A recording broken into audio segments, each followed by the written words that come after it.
Another way to implement a hierarchy of objects is by using something called an interface. An interface is a contract stating that you're going to define a list of methods in the interface, and that any class that tries to use the interface, what we call implements, must define those methods listed in the interface definition. That probably sounds a little abstract to you, so let's look at an example to make it clear. We're going to start over again with the shape class, except this time it's not going to be a class, it's going to be an interface.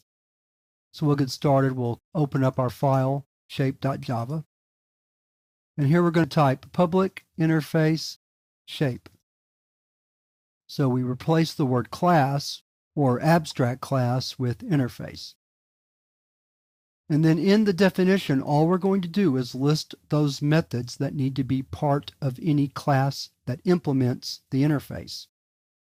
So for a shape, we might need our XY coordinates to be able to set them and get them and to be able to draw. Those are the basics of any shape. Of course, things like rectangles or have widths and heights, which are not under the control of the interface. But all shapes have an XY coordinate and are able to draw. So we can list those as required of all classes that implement the interface. So we'll write public int getX first, and then public int getY. Notice that we do not provide definitions. It's up to the class to define what the method is going to do. All we're doing in the interface is specifying what methods must be defined. So then we'll have a public void setX, int xcore, and then a public void setY, int ycore, and then a public void draw. So those are the methods that we're going to insist that any class that implements shape must define. So let's save the file, and let's compile it. Make sure it compiles, and it does. So now we're ready to create a class that will implement the interface. So we'll start over again with rectangle. So to implement the interface, we write public class rectangle implements shape. So implements is the keyword to use to indicate that rectangle is being built from shape. So we still have to create data members. Notice we didn't have any data members in our interface definition, so we need the data members for the class. So X, Y, width, and height need to be declared. We need a constructor, so we'll do that real quick. We'll make it very basic definition to save a little time.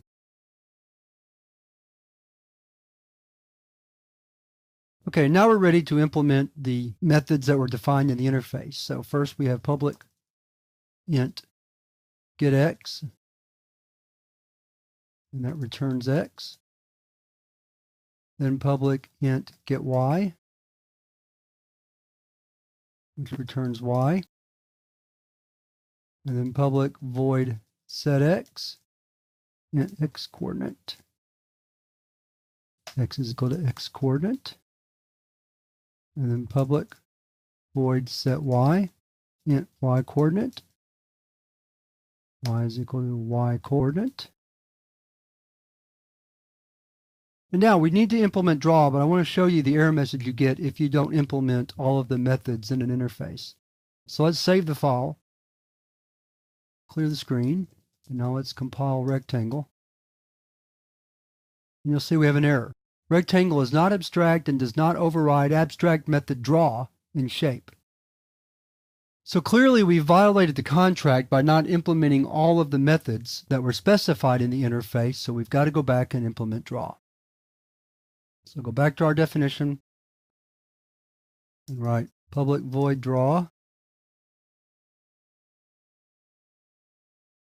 And we're not going to do anything more than just that. Again, I'm not interested so much in the nuts and bolts of this definition as showing you how the overall implementation works.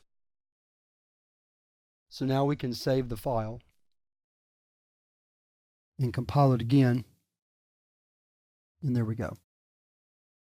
So that's how you develop an interface and then create a class from that interface. The interface is nothing more than a list of methods that any class implementing it must define. So like I said before, we're creating a contract, and the compiler enforces it by comparing the interface with the implementation, the class that implements the interface. And if a method is missing from the implementation, then the compiler lets you know that you haven't fulfilled your terms of the contract. So interfaces are yet another way to help build complex hierarchies of objects in Java. So that wraps up this chapter on polymorphism and some more advanced topics in object-oriented programming. And now we're going to move on to the lessons.